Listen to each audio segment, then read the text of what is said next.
Muling nagbanggaan sina Senator Amy Marcos at ilang kongresista dahil sa umunoy House insertion o pondong isiningit daw ng Kamara para sa programang akap ng DSWD. Narito ang aking report.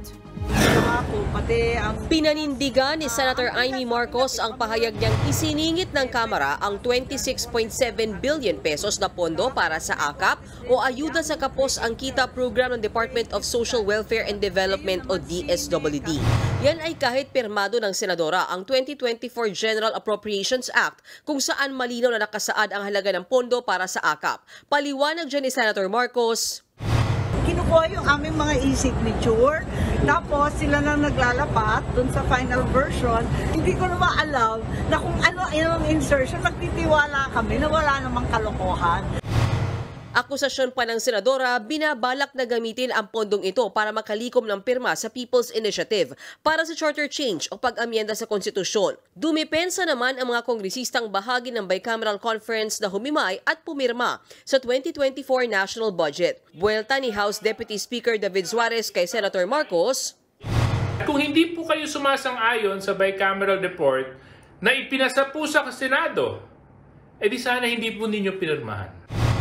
Iginiit naman ni House Senior Deputy Speaker Dong Gonzales na tinalakay sa Kongreso ang 26.7 billion pesos na pondo ng akap. Yun nga lang, absent daw si Senator Amy.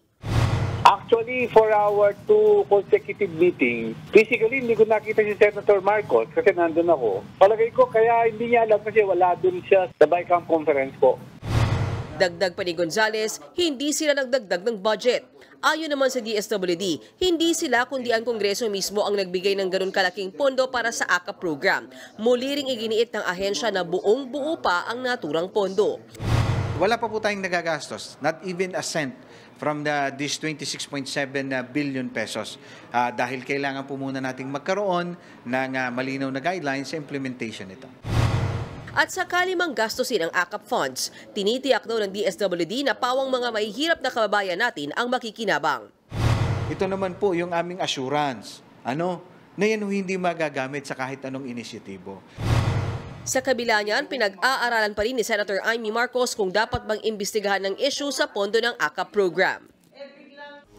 Mga kapatid, may Los Baños po. Huwag magpahuli sa mga balita at impormasyong dapat ninyong malaman. Para sa mas malawak na balitaan at diskusyon, mag-follow at mag-subscribe sa social media pages ng News 5.